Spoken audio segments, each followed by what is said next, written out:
Hello and welcome to another edition of Stockwatch. As we get into the middle of the trading week, we're hearing a lot more big players in the US indices have released their earnings reports, and Netflix and Johnson & Johnson have done dramatically well.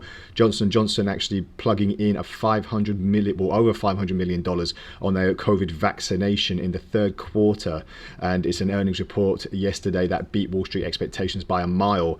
Let's look at the figures then. So the earnings per share was $2.60 versus $2.35, which was quite a big jump, and also revenue came in at $23.34 billion versus $23.72. So again, quite a big jump there in revenue. And also at the same time, the company maintained its COVID outlook for the rest of the year at $2.5 billion worth of sales in that respect. So if you think that Johnson & Johnson is doing well, you can imagine what the other big players in the vaccination market is doing as well, like, you know, AstraZeneca and Pfizer as well. And shares jumped more than 2% yesterday, which we'll take you to shortly. Also, I just want to touch on Netflix as well. They added a large subscriber growth in the last quarter, 4.4 million subscribers actually, and this is a solid rebound that saw them miss some estimates in the last quarter when they just had 1.5 million new paying users joining the streaming service. So you have to think of, you know, these blockbuster shows that they've been putting out, such as Squid Game and Bridgerton and other highly anticipated shows that will come for the rest of the year.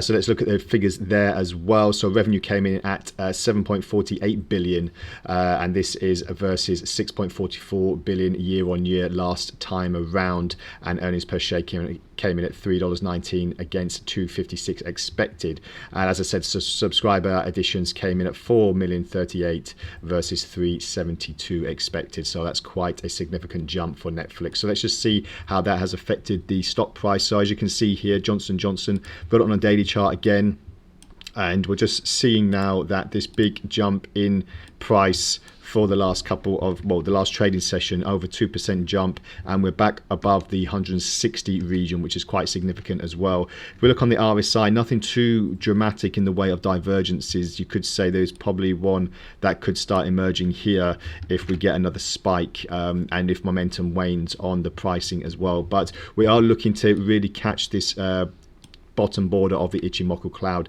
in the next few trading sessions after being propelled. This might be a little bit too much to ask by the end of the trading week, the $180 mark, you know, for it to jump another $20. It could be a bit too much of a stretch, but you never know with the earnings season what these opportunities can bring. With the 4-hour chart, as you can see, we are actually trading inside the Ichimoku cloud now. We have pierced it, so it's a very good indication that we could have another leg up higher. So in this instance, I'll be looking to see if we are going to, you know, as I said, engulf and then move higher to another, let's say 100, the mid 160 region, possibly moving to 170, but we'll see if that comes into fruition as well. Johnson & Johnson on the other hand, Netflix on the other hand, as you can see here, we've gone on the daily chart just to see the propelled movement, very, very bullish at the moment.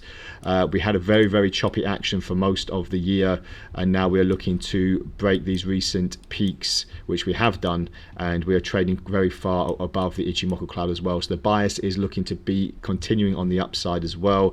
You could say there is a bit of a bearish divergence though on the RSI, which could halt prices at the moment. As you see here, there is a bit of consolidation happening, little bit of a lost direction there. So we'll see if that comes into fruition as well as we head on into the trading week. And the 4-hour chart, what can you say? It's looking very, very bullish. We're having these big steps up, 1, 2, 3 to the upside, and you know, we are looking to see if there's going to be more of an impulse higher, if it's going to really finish on that extra leg. Again, trading very high above the Ichimoku cloud.